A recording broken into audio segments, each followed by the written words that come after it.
ఓం శాంతి.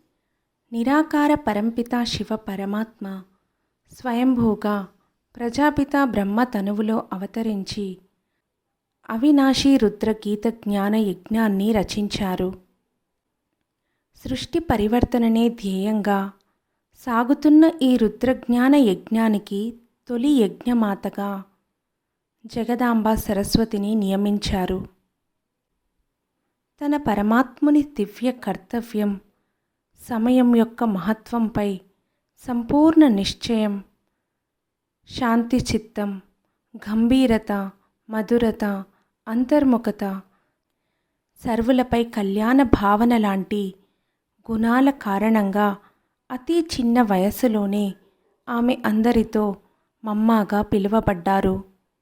మమ్మ బ్రహ్మముఖ వంశావళి, బ్రహ్మ మానసపుత్రిక. భక్తి మార్గంలో, శాస్త్రాల్లో శివశక్తి, జ్ఞాన సరస్వతి, విద్యాదేవి, చదువుల తల్లి, వాగ్దేవి, హంసవాహిని, వీణావాదిని, బాలబ్రహ్మచారిణి, జగన్మాత, మహిషాసురమర్దిని, శీతలాదేవి, సంతోషీమాత, దుర్గా, కాళీమాతగా విభిన్న నామరూపాల్లో కీర్తింపబడ్డారు.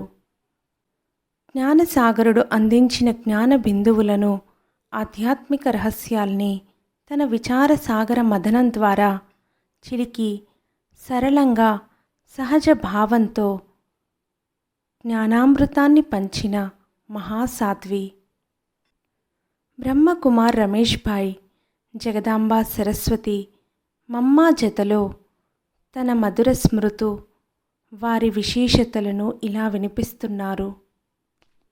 మమ్మ సంస్మరణల ఆధారణతో మన జీవితాన్ని కూడా మమ్మాలాగా తయారు చేసుకోవాలనే ప్రేరణ లభిస్తుంది. అనంత వైరాగ్యంతోనే విదేహీ స్థితి తయారవుతుంది అన్న మమ్మా సందేశం మనందరి జీవనానికి మూలమంత్రం. అనంత వైరాగ్యం అంటే ఏమిటి అనేది మమ్మా జీవితంలో ప్రాక్టికల్గా చూశాము. ప్రపంచంలో ఉంటూ కూడా దేనిపై ఆసక్తి లేదు, దేనికి ఆకర్షితం కాకుండా ప్రాపంచిక విషయాలకు ఎంత అతీతంగా ఉండేవారంటే ఈశ్వరీయ సేవార్థం బయటకు వెళ్ళినప్పుడు నయా పైసా రూపాయి గురించి ఇతర అక్కయ్యలు తనకు తెప్పించాల్సి వచ్చేది. నేను మొట్టమొదటిసారి మమ్మాను 1954-55 సంవత్సరంలో చూశాను. తర్వాత బాబాను ఆపరేషన్ నిమిత్తం బొంబాయి వచ్చినప్పుడు చూశాను. 1961 వరకు నేను జ్ఞానాన్ని పూర్తిగా స్వీకరించలేదు. నాకు జ్ఞానం అంటే అంత రుచి ఉండేది కాదు. అందువల్ల 1952 నుండి 1961 వరకు నేను ఈశ్వరీయ యజ్ఞం యొక్క సంస్కారంలో ఉన్నప్పటికీ రాజయోగిగా కాకుండా కేవలం సహయోగిగా ఉన్నాను. అందుకే మమ్మాతో అంత దగ్గరి స్నేహం, పరిచయం లేదు.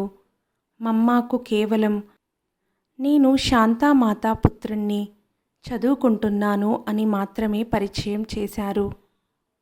నాకు శాస్త్రాలు, వేదాంతాలపై ఎక్కువ మక్కువ ఉండేది. కేవలం మా అమ్మ వెళ్ళే సంస్థ యొక్క యజ్ఞమాతగా గౌరవం ఇవ్వాలి కనుక నేను వెళ్ళడం జరిగేది. తరువాత బాబాను కలిశాక నాలో కొద్దిగా జ్ఞానం పట్ల ఆకర్షణ మొదలైంది. 1957లో మా లౌకిక మాతాజీ నిమంత్రణపై మమ్మా బాబా బొంబాయి రావడం జరిగింది. ఆ సమయంలో బాబా నేను స్వయంగా నిమంత్రణ ఇస్తేనే గాని బొంబాయి రాను అన్నారు. అందుకే నేను బొంబాయి రైల్వే స్టేషన్కు వెళ్ళి స్వాగతం పలకాల్సి వచ్చింది. అక్కడి నుండి మమ్మా బాబాలను వారి దిగాల్సిన వెస్టర్న్ కోర్టుకు తీసుకువెళ్ళాను. నా పని పూర్తయింది. ఇక ఇంటికి వెళ్ళిపోయాను. 2వ రోజు వెళ్ళాను. తరువాత 3-4 రోజులు నేను అక్కడికి వెళ్ళడం మానేశాను. బాబా మా అమ్మను పిలిచి, ఏమైంది? రమేష్ మురళి వినడానికి రావడం లేదు. మేము రమేష్ నిమంత్రణపై వచ్చాం. అతనే రాలేదంటే మమ్మా బాబా తిరిగి మధుబన్ వెళ్ళిపోతారు అని అన్నారు. అందువల్ల ప్రతిరోజు మురళి వినడానికి మాత్రం వెళ్ళి తల వంచుకొని వినేవాడిని. ఒకరోజు బాబా, నీవు ఎందుకు దృష్టి తీసుకోవు? ఇంద్రజాలం చేస్తారని భయమా అని అడిగారు. దానికి నేను, లేదు బాబా, వినేటప్పుడు ఇతరుల వైపు దృష్టి వెళ్ళకుండా తల వంచుకుని వింటాను అని చెప్పాను. బాబా మురళీకి 10 నిమిషాల ముందు మమ్మ వాణి వినిపించేవారు. నేను మాత్రం నా నిర్లక్ష్య వైఖరి కారణంగా 2 చెవులకు పని చెప్పేవాడిని. 2 చెవులకు పని చెప్పడం అంటే అర్థమైంది అనుకుంటా. మమ్మ బాబా 4.5 నెలలు బొంబాయిలో ఉన్నారు. అయినా కూడా నేను నిర్లక్ష్యంగానే ఉండేవాడిని. కొన్నిసార్లు మమ్మ బాబాతో కలిసి భోజనం చేసేవాణ్ణి, విహారానికి వెళ్ళేవాణ్ణి. ఆ సమయంలో మమ్మ బాబాల విశేషతలను గమనించాను. బాబా కంట్రోలర్గా అయి అన్ని కార్యాలను కంట్రోల్ చేసేవారు. మమ్మ అందరికీ పూర్తి స్వతంత్రం ఇచ్చేవారు. మీరు తెలుసుకున్న దాన్ని, మీకు అప్పగించిన కార్యాన్ని మీ అనుభవం అనుసారంగా చేస్తూ ఉండండి. ఏదైనా సమస్య ఉంటే మాకు చెప్పండి అని చెప్పేవారు. 1962లో మమ్మ తిరిగి బొంబాయికి సేవ నిమిత్తం 2-3 నెలల కోసం వచ్చి ఏకంగా 8 నెలలు బొంబాయిలో ఉండి సేవ చేశారు. బొంబాయిలో మాకు ఒక పాత ఇల్లు ఉండేది. మేము పాత ఇంట్లోకి మకాం మార్చి కొత్త ఇల్లు మమ్మ ఉండడానికి తయారు చేసి మమ్మను ఆహ్వానించాము. ఆ సమయంలో నేను మమ్మ ద్వారా జ్ఞానం యొక్క లోతైన విషయాలను తెలుసుకున్నాను. ఆ 8 నెలలు ఉదయాన్నే మా పాత ఇంటి నుండి కారులో బయలుదేరి మమ్మను పికప్ చేసుకొని సెంటర్కి తీసుకువెళ్ళడం, క్లాస్ పూర్తి అయ్యాక తిరిగి డ్రాప్ చేసేవాణ్ణి. ఒకసారి సాయంత్రం కూడా తీసుకువెళ్ళేవాణ్ణి. రోజు కారులో మమ్మతో కలిసి ప్రయాణం చేయడం, జ్ఞానం చర్చ చేయడం, కలిసి భోజనం చేయడం ఎంతో ఆనందాన్నిచ్చేది. ఒకరోజు మమ్మ బాబా కన్నా నాకు మీరంటేనే ఎక్కువ ఇష్టం అన్నాను. ఎందుకు అన్నారు మమ్మ. ఎందుకంటే బాబా కన్నా మీ నుండి పురుషార్థం నేర్చుకోవడం చాలా సహజం, బాబా నుండి నేర్చుకోవడం కష్టం అన్నాను. అదెలా అన్నారు మమ్మ. బాబాకైతే అదనపు ఆదాయం ఉంది అన్నాను. బాబా తన రథాన్ని కిరాయికి ఇచ్చారు, అందువల్ల డబల్ ఆదాయం. తన పురుషార్థం నుండి ఆదాయం, కిరాయి వల్ల అదనపు ఆదాయం. మీరు కానీ నేను కానీ రథాన్ని కిరాయికి ఇవ్వలేదు కదా. మురళీ జ్ఞానసాగరుడు శివబాబా నడిపిస్తారు. బ్రహ్మబాబాకు ప్రిపరేషన్ అవసరం లేదు, మీరు ప్రిపేర్ అవ్వాల్సి వస్తుంది. బ్రహ్మబాబాకు ఎన్నో అనుభవాలున్నాయి. మీరు పేద కుటుంబం నుండి వచ్చారు. చిన్న వయసు అయినా కూడా బాబా కన్నా మీరే పురుషార్థంలో ముందున్నారు. అన్నీ స్వయంగా బాబానే చెప్తారు కదా. అందువల్ల మిమ్మల్ని ఫాలో చేయడం సహజం. ఎందుకంటే మీరు కూడా మాలాగే ఉన్నారు. మీ తనువులో శివబాబా రారు, మా తనువులో కూడా రారు. ఇలా మమ్మ బాబాల మధ్య వ్యత్యాసం వినిపించాను. ఇదే నాకు మమ్మ నుండి పురుషార్థం నేర్చుకోవడానికి ఆధారమైంది. మమ్మ తనకు కోర్స్ ఇచ్చిన టీచర్ కన్నా తీవ్రగతిలో ముందుకెళ్లారు. మీరు పురుషార్థంలో ముందుకెళ్ళడానికి ముఖ్యమైన సాధన ఏంటి? ఒక్క మాటలో చెప్పాలి అన్నాను. అప్పుడు మమ్మ, ఒక్కసారి చేసిన పొరపాటు రెండవసారి చేయకూడదు అనే బాబా శిక్షణలను దృఢ సంకల్పంతో ధారణ చేయడం వల్ల బాబా నన్ను ముందుంచారేమో అన్నారు. ఇలా ఆ 8 నెలలు మమ్మ సాంగత్యంలో పురుషార్థం యొక్క లోతులు, భాషణ ఇవ్వాలంటే ఎలా, పాట పాడటం ఎలా, స్వరాలు పలకడం ఎలా, అనేక విషయాలు తెలుసుకున్నాను.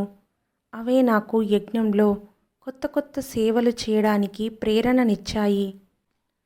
ఆ రోజుల్లో బాబా లక్ష్మీనారాయణల చిత్రం తయారు చెయ్యాలని సంకల్పించారు. అందుకు మమ్మ ఇక్కడే ఉండాల్సి వచ్చింది. నాకు చాలామంది చిత్రకారులతో పరిచయం ఉండేది. వారిలో కపోడియా అనే అతను ఒక ప్రముఖ సంస్థ యొక్క లోగో చాలా ఫిలాసఫికల్ గ్రౌండ్తో తీర్చిదిద్దిన అసిస్టెంట్. అతన్ని మమ్మ వద్దకు తీసుకువచ్చాను. మమ్మ ఆదేశంతో అతను లక్ష్మీనారాయణల చిత్రం గీయడం మొదలుపెట్టాడు. మమ్మ ప్రతి విషయంలో లోతైన శ్రద్ధ వహించేవారు.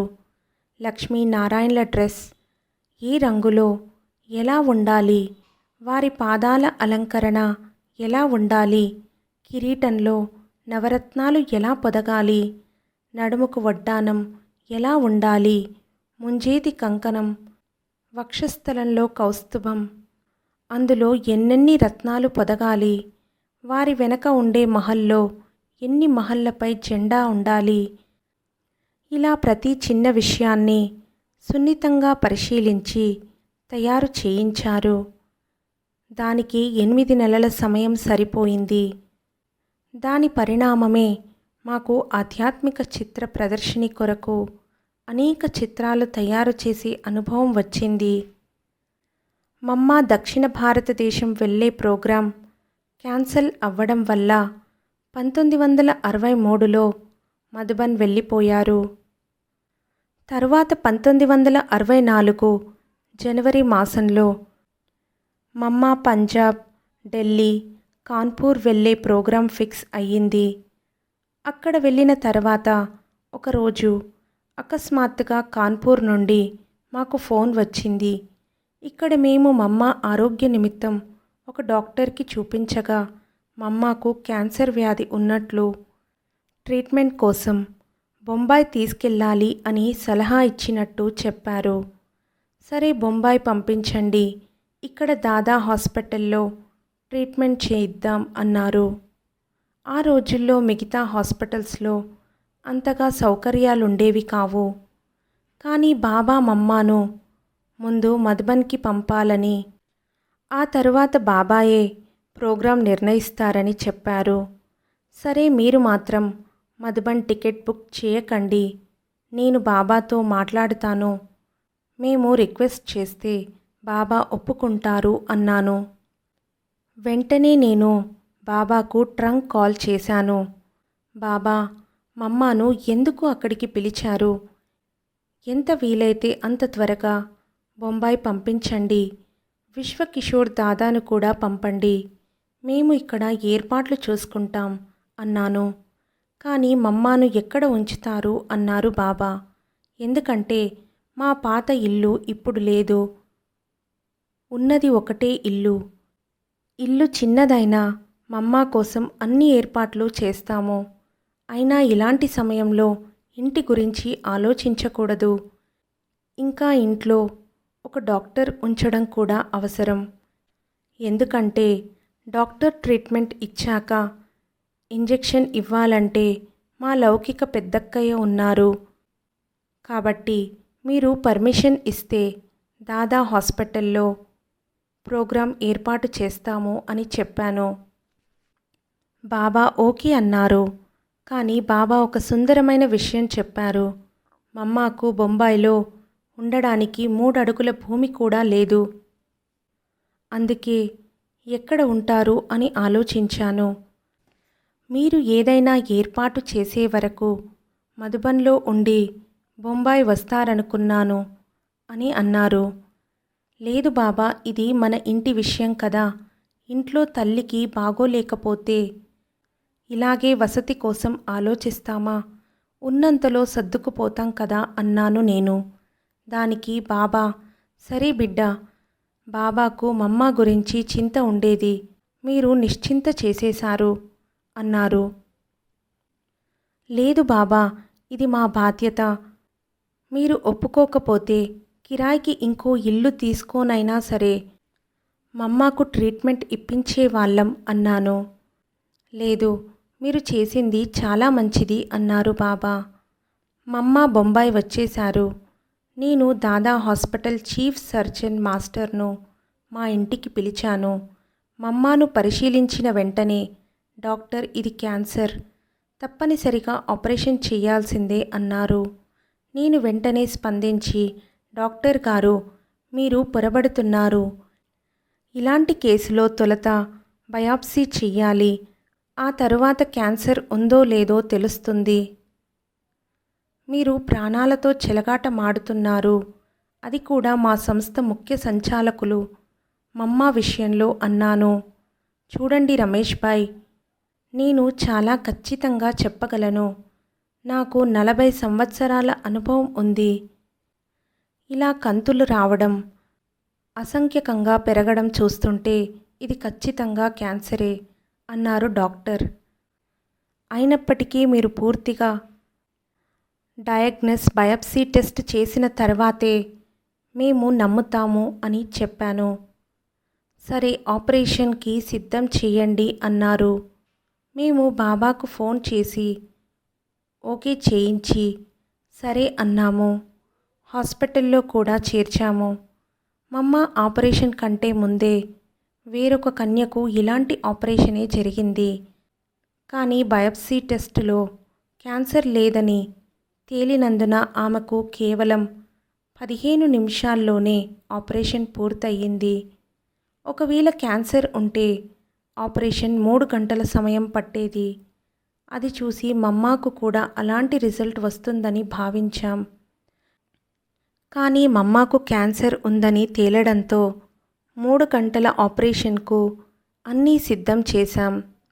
హాస్పిటల్ నుండి బాబాకు ఫోన్ చేసి క్యాన్సర్ కన్ఫర్మ్ అయిందని తెలిపాము.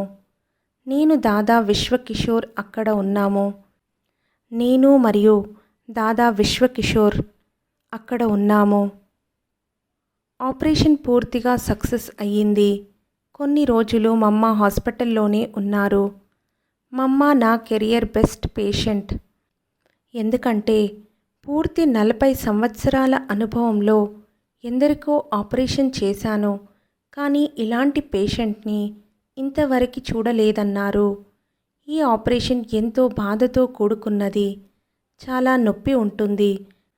కానీ మమ్మ ముఖంలో రోగానికి సంబంధించి కానీ బాధకు సంబంధించి కానీ ఎటువంటి చిహ్నాలు కనిపించలేదు. ముఖం ఎంతో హర్షితంగా సాధారణ సమయాల్లో ఉన్నట్లుగానే ఉంది అన్నారు. ఇంకా హాస్పిటల్లో ఉన్న సమయంలో కూడా తన దినచర్యలో ఎలాంటి మార్పు లేదు. రోజు 2:30 గంటలకు లేవటం, ఇంకా స్వపురుషార్థంలో ఎలాంటి సర్దుబాటు చేసుకోలేదు. మనమైతే ఏం చేసేవాళ్ళం? ఇలాగే ఒకసారి మమ్మ మేమందరము రాత్రి లేటుగా 12:30 నిద్రపోవాల్సి వచ్చింది. మమ్మ ఈరోజు లేటుగా పడుకున్నాం కదా, ఉదయం 2:30కు నిద్ర లేస్తారా? లేదు కదా అన్నాను.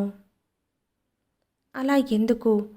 బాబా అయితే ఎక్కువ సేవ చేసినప్పుడు ఎక్కువ రెస్ట్ తీసుకోమని ఎప్పుడూ చెప్పలేదు. ఎక్కడా రాయితీ ఇవ్వలేదు కదా అన్నారు మమ్మ. మనమైతే అలాగే అనుకుంటాం. 1 గంట ఎక్కువ సేవ చేస్తే 2 గంటలు ఎక్కువ రెస్ట్ తీసుకుంటాం. కానీ మమ్మ తన సంపూర్ణ జీవనంలో ఎప్పుడూ కూడా ఏ నియమాల విషయంలోనూ కాంప్రమైజ్ అయ్యేవారు కాదు. ఆపరేషన్ పూర్తయ్యాక హాస్పిటల్కి తీసుకువెళ్ళడం, చెకప్ చేయించడం నడుస్తూ ఉండేది. డాక్టర్ మమ్మను ఇక ఇంటికి తీసుకెళ్ళొచ్చు, తిరిగి ప్రతి 3 నెలలకొకసారి చెకప్ కొరకు రావాల్సి ఉంటుంది అని చెప్పారు. మమ్మ జతలో నేను కూడా ట్రాన్స్లో మధుబన్కి బయలుదేరాము. అహ్మదాబాద్ చేరుకునేసరికి ఉదయం అయ్యింది. మమ్మకు ఉదయాన్నే టీ లేదా పాలు ఇవ్వాల్సి ఉండేది. అప్పటికి ఇంకా గుజరాత్లో సేవలు మొదలు కాలేదు. అహ్మదాబాద్లో ఒక సెంటర్ కూడా లేదు. అందుకే మేము బొంబాయి నుండి బయలుదేరే ముందు యజ్ఞ స్నేహి సహయోగి భట్టుభాయ్కి ఫోన్ చేసి ఉదయం స్టేషన్కు మమ్మ కోసం టీ పాలు తీసుకురమ్మని చెప్పాను. ఆ అన్నయ్య గృహస్థి ప్లాట్ఫారంకు టీ పాలు తీసుకువచ్చారు. మమ్మ టీ తీసుకున్నారు. నన్ను పాలు తీసుకోమన్నారు. నేను తీసుకోలేదు. మమ్మ మన జ్ఞాన నియమాల ప్రకారం ఎవ్వరి ఇంటిలోని వస్తువులు తీసుకోరాదు కదా, మీరు అనారోగ్యంగా ఉన్నారు కాబట్టి తీసుకోండి అన్నాను. బొంబాయి నుండి మధుబన్ మధ్యలో ఒక్క సేవా కేంద్రం కూడా లేదు అనగా, మీరేమీ చింత చేయకండి, అది కూడా సాకారం అవుతుంది. అప్పుడు పాలే కాదు భోజనాలు కూడా చేయవచ్చు అన్నారు మమ్మ. అది సాకారమైనప్పుడు చూద్దాంలే అన్నాను. లేదు, ఇప్పుడైతే మమ్మ చెప్తున్నారు పాలు తాగండి అన్నారు. సరే, నేను పాలు తాగాను. అలా గుజరాత్ సేవ యొక్క వరదానం రైల్వే ప్లాట్ఫామ్ నుండి లభించింది. తర్వాత ఆబులో బాబా కూడా గుజరాత్ సేవ గురించే మాట్లాడారు. గుజరాతీలు ఎలా ఉంటారు అని అడిగారు. గుజరాతీలు నమ్మితే పూర్తిగా నమ్ముతారు, లేదంటే అక్కడ అడుగు కూడా పెట్టనివ్వరు. అటువంటి భావన కలిగిన ఆత్మలు వారు అని చెప్పాను. ట్రైన్లో వచ్చేటప్పుడు మమ్మతో చిత్ర ప్రదర్శిని గురించి మాట్లాడాను. ప్రదర్శినికి ఎంత ఖర్చు అవుతుంది, కొంత యజ్ఞం నుండి కొంత ఖర్చు మీరు భరించండి అన్నారు. మమ్మ 700 రూపాయలు శాంక్షన్ చేసి మిగతాది మీరు సెంటర్ తరపున చూసుకోండి అన్నారు మమ్మ. మీరు ఏమీ ఇవ్వకపోయినా మేము ప్రదర్శిని సేవ చేస్తాము, మీ ఇష్టం అన్నాను. ఈ విధంగా ప్రదర్శిని ఏర్పాటు చేయడానికి మమ్మ స్వీకృతి లభించింది. ఆ సేవ నిమిత్తం ప్రదర్శిని చిత్రాల గురించి, అందులో రాయాల్సిన మ్యాటర్ గురించి చాలా విస్తృతంగా చర్చించడం జరిగింది. డిసెంబర్ జనవరి నెలలో 2 ప్రదర్శిని సేవలు జరిగాయి. రెండింటినీ మమ్మ దర్శించారు. అక్కడ చాలామంది మహారథుల్ని బాబా సేవ నిమిత్తం పంపించారు. ఆ రోజు మమ్మ సాయంత్రం వచ్చి సేవ ఎలా జరుగుతుంది అని అడిగారు. జగదీష్ భాయ్ కూడా అక్కడ ఉన్నారు. ఆయన ఒక ఆసక్తికరమైన విషయం చెప్పారు. మన జ్ఞానాన్ని వినడానికి ప్రజలు మౌంట్ ఆబూ నుండి ఆబూ వరకు క్యూ లైన్లో వస్తారు అని బాబా చెప్పే పాయింట్పై నాకు ఇప్పుడు పూర్తిగా నిశ్చయం కలిగింది. బాబా భవిష్యవాణి సత్యం అవుతుంది అని అన్నారు. ఇలా ప్రదర్శిని సేవకు మమ్మ తనదైన ముద్ర వేశారు. తరువాత మమ్మ దక్షిణ భారతదేశ సేవ నిమిత్తం బెంగళూరు వెళ్ళాల్సి వచ్చింది. బెంగళూరు నుండి పూనాకు వచ్చారు. 1965 ఏప్రిల్ 12వ తేదీన మమ్మ బొంబాయిలో చెకప్ చేయించాల్సి ఉంది. కానీ పూనా వాళ్ళు 1 వారం రోజులు మమ్మ ఇక్కడే ఉండాలని పట్టుబడ్డారు. మేము డాక్టర్కి ఫోన్ చేసి 1 వారం లేటుగా రావడానికి పర్మిషన్ తీసుకున్నాం. అందుకే ఏప్రిల్ 18వ తేదీ మమ్మ బొంబాయికి వచ్చారు. ఏప్రిల్ 21వ తేదీ మమ్మను హాస్పిటల్కి తీసుకువెళ్ళాము. ఆ రోజు నేను వెళ్ళలేదు. మా పెద్దక్కయ్య మమ్మను కారులో తీసుకువెళ్ళారు. నాకు ఈ విషయం కూడా తెలియదు. సాయంత్రం ఇంటికి వచ్చేసరికి మా అక్కయ్య ముఖం పాలిపోయి దిగాలుగా కనపడింది. భోజనానంతరం ఎందుకు ఇలా దిగాలుగా ఉన్నారు అని మా అక్కయ్యను అడిగాను. రమేష్, అది నీకు చెప్పే విషయం కాదు అన్నారు. అయినా పర్వాలేదు, విషయమేంటో చెప్పండి అన్నాను. మా అక్కయ్య గ్యాలరీలోకి తీసుకువెళ్ళి మమ్మకు క్యాన్సర్ ఛాతీ నుండి ఊపిరితిత్తుల వైపు చాలా వేగంగా పాకుతూ ఉంది. కేవలం 3 నెలల్లో ఇంత డెవలప్ అయ్యింది. జెట్ స్పీడ్లో పెరుగుతుంది. ఇలాగే పెరిగితే 3 లేదా 4 నెలలే పేషెంట్ బ్రతుకుతారు. ఇది విని నాకు షాక్ అనిపించింది. ఎందుకంటే మాకు మమ్మ చివరిదాకా ఉంటారు, శక్తి సేనకు ముఖ్య సేనానిగా ఉంటారు అని అనుకునేవాళ్ళం. ఇప్పుడు ఈ విషయాన్ని ఎలా ఒప్పుకుంటాం? మరుసటి రోజు నేను షీల్ దాది ఇంటికి వెళ్ళి, మీరు సందేశీ కదా, నేను అర్జెంటుగా బాబాతో మాట్లాడాలి అన్నాను. బాబాతో మాట్లాడాలి అంటే ఫోన్ చేయి లేదా లెటర్ రాయి అన్నారు. లేదు లేదు, నేను అవ్యక్త బాబాతో మాట్లాడాలి, మీరు బాబా దగ్గరికి వెళ్ళండి అన్నాను. బాబా ఇప్పుడు ఎలా వస్తారు, రారు అన్నారు దాది. మీరైతే వెళ్ళండి, రాకపోతే బాబా ఇష్టం అన్నాను. అసలు పని ఏంటి చెప్పు అన్నారు దాది. నేను అది మాత్రం చెప్పను, మీరు కేవలం బాబాను పిలవండి, బాబా తప్పకుండా వస్తారు, నాకు పూర్తి నమ్మకం ఉంది అన్నాను. దాది ధ్యానంలో వెళ్ళారు. అవ్యక్త బాబా తన తనువులో వచ్చారు. నేను బాబాతో మమ్మ ఆరోగ్య విషయం చెప్పాను. నేను డాక్టర్ ఇలా చెప్పారు, ఇతరులకు చెప్పేదానికి ముందు మీతో వెరిఫై చేయించి ఆ తర్వాతే ఎవరికి చెప్పాలి ఎవరికి చెప్పకూడదు నిర్ణయించాలి. అందుకే మిమ్మల్ని ఆహ్వానించాను. ఎందుకంటే ఇది చాలా భయంకరమైన విషయం కదా. బాబా డ్రామా భావి అలాగే నిశ్చయింపబడి ఉంది, అదే జరగనున్నది, డ్రామాకు కూడా ఇదే సెలవు లభించి ఉంది అన్నారు. అందువల్ల ఈ కార్యం నీవే చెయ్యాలి. ముందు బాబాకు మమ్మ సమాచారం ఒక లెటర్ రూపంలో రాసి పంపించు. మమ్మ ఆరోగ్యం ఇలా ఉంది, మమ్మ ఇంకా కొన్నాళ్ళే జీవిస్తారని డాక్టర్ చెప్పారని రాయి. తొలుత ఆ లెటర్ మమ్మకు చదివించి ఆ తర్వాత బాబాకు ఆబూకి పంపించు అన్నారు బాబా. బాబా నేనైతే ఆ లెటర్ రాయను, ఆబూకి పంపను, వేరే ఎవరితోనైనా రాయించండి అన్నాను. లేదు లేదు, నువ్వే రాయాలి అన్నారు బాబా. నా కళ్ళల్లో కన్నీళ్లు తిరిగాయి. నా చేతులతో నేనెలా మాతేశ్వరి గురించి రాయను? బాబా నా కన్నీళ్లు తుడిచారు. ఇప్పుడు ఆ దృశ్యాలు తలుచుకుంటే హృదయం విదీర్ణమవుతుంది. నేను ఎంత భాగ్యశాలి ఆత్మను. బాబా ఎలాంటి పాలన ఇచ్చారు. సాకారంలో ప్రాక్టికల్గా కన్నీళ్లు తుడిచారు. సాకారంలో బాబా మురళి వినిపిస్తారు, దృష్టినిస్తారు, టోలీ తినిపిస్తారు, అది వేరే విషయం. కానీ సాకారంలో నాకు కన్నీళ్లు వస్తే తన చేతితో తుడిచారు.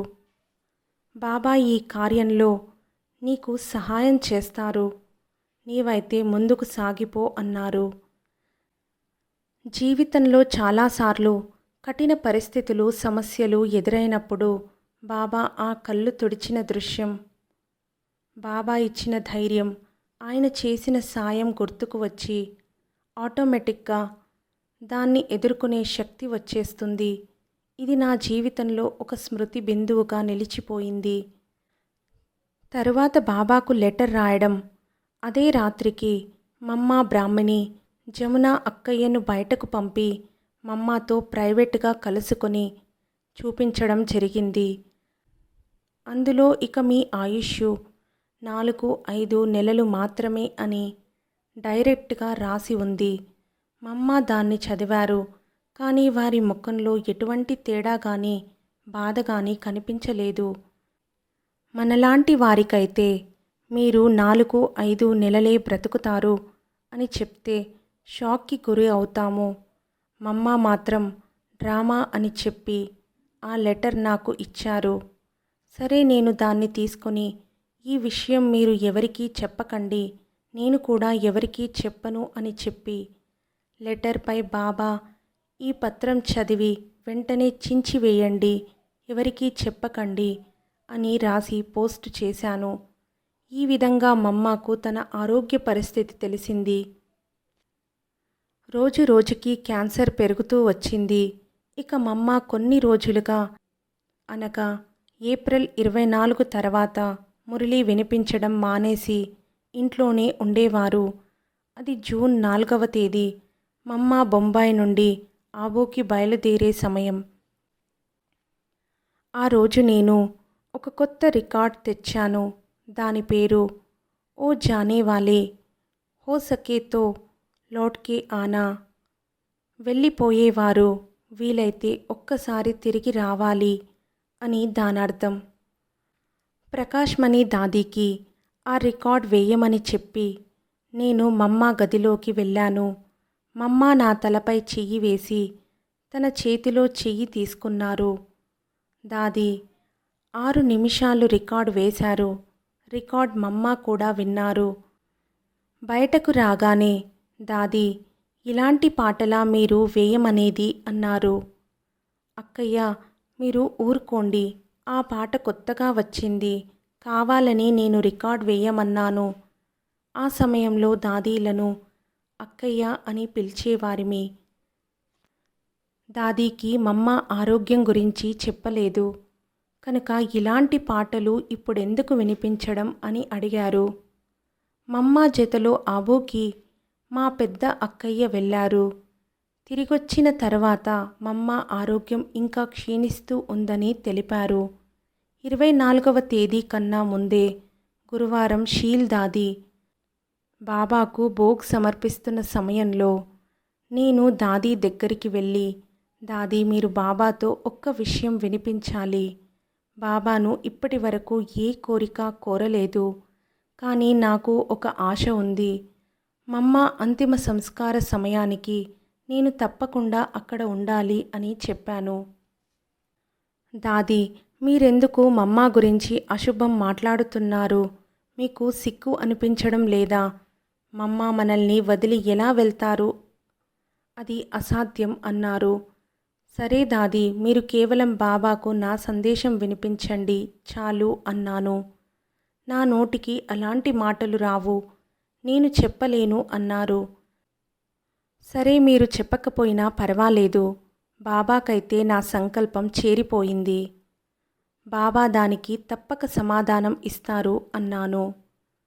సరే బాబా సందేశం ఇస్తే మాత్రం మీకు తెలిపిస్తాను, నేను మాత్రం బాబాను అడగను అన్నారు దాదీ. దాదీ భోగ్ తీసుకుని వెళ్ళారు. తిరిగి రాగానే సందేశం వినిపించారు. నాకు రమేష్ సందేశం అందింది. డ్రామాలో పాత్ర ఉంటే ఆ సమయానికి చేరుకుంటారు అని నా తరఫున రమేష్కు తెలిపించు అని సందేశం పంపించారు. అప్పటి వరకు కూడా మమ్మ ఆరోగ్యం విషయం నాకు, మా అక్కయ్యకు, మమ్మకు, బాబాకు తప్ప ఎవరికీ తెలియదు. జూన్ 24వ తేదీ రాత్రి 8:30 సమయంలో మమ్మ దేహాన్ని త్యాగం చేశారు. మొట్టమొదటి ఫోన్ బొంబాయికి చేశారు. ఫోన్ సందేశం వింటుండగానే లైన్ కట్ అయ్యింది. సందేశం విని రమేష్ మూర్ఛపోయాడు అనుకున్నారు బాబా. నేను వెంటనే డిస్పెన్సరీకి వెళ్ళి మా అక్కయ్యను తీసుకుని ఇంటికి వచ్చాను. నిర్వేర్ భాయ్కి దాదీ ప్రకాష్ మణి స్టేషన్లో వదిలి వెళ్ళమని ఫోన్ చేసి మేము స్టేషన్కి బయలుదేరాము. నేను బట్టలు కూడా తీసుకోలేదు, కానీ మా అక్కయ్య ఏమన్నారంటే మమ్మ బాడీని ఎక్కువ సమయం ఉంచకూడదు, మనం ట్రైన్లో వెళ్ళేసరికి అగ్ని సంస్కారం కూడా అయిపోతుంది, మనం వెళ్ళి లాభం లేదు. సరే తిరిగి సెంటర్కి వెళ్ళి రాత్రంతా అఖండ యోగం చేద్దాము అనుకున్నాం. కానీ ప్రకాష్మన్ దాది సీతామాత నిర్వేర్ భాయ్ని తీసుకుని అప్పటికే బయలుదేరారని తెలిసి మేము కూడా 5 ఏరోప్లేన్ టికెట్లు బుక్ చేసుకుని తెలిసిన వారికి ఫోన్ చేసి అహ్మదాబాద్ నుండి టాక్సీ అరేంజ్ చేసుకుని ఢిల్లీ మేల్ మొహసానాలో క్యాచ్ చేసి ఉదయాన ఆబోకి చేరుకున్నాం. పూర్తి రాత్రంతా మేలుకొని అంతిమ సంస్కారానికి కావలసిన గంధం చెక్కలు, పూలహారాలు అన్నీ సిద్ధం చేశాము. మొహసానా నుండి ట్రైన్లో వచ్చి డైరెక్ట్గా శ్మశానానికి చేరుకున్నాం. ఈ రకంగా మమ్మ అంతిమ సంస్కార కార్యక్రమంలో పాలు పంచుకునే ఆశ ఫలించింది. తర్వాత మమ్మాతో మళ్ళీ కలుసుకోవాలనే సంకల్పం ఉండేది. 8 నెలల తర్వాత బాబా అది సాధ్యం కాదు, ఎందుకంటే మమ్మ అడ్వాన్స్ పార్టీలోకి వెళ్ళి తన పాత్ర నిభాయిస్తున్నారు అని మురళిలో తెలియజేశారు. మమ్మ అతి త్వరలో అడ్వాన్స్ పార్టీలో వెళ్తారన్న విషయం గుప్తంగా ఉంచకపోయినట్లయితే ఎవ్వరూ ఆమెను శాంతిగా ఉండనిచ్చేవారు కాదు అనే రహస్యం బాబా తర్వాత తెలియచేశారు. ఓం శాంతి.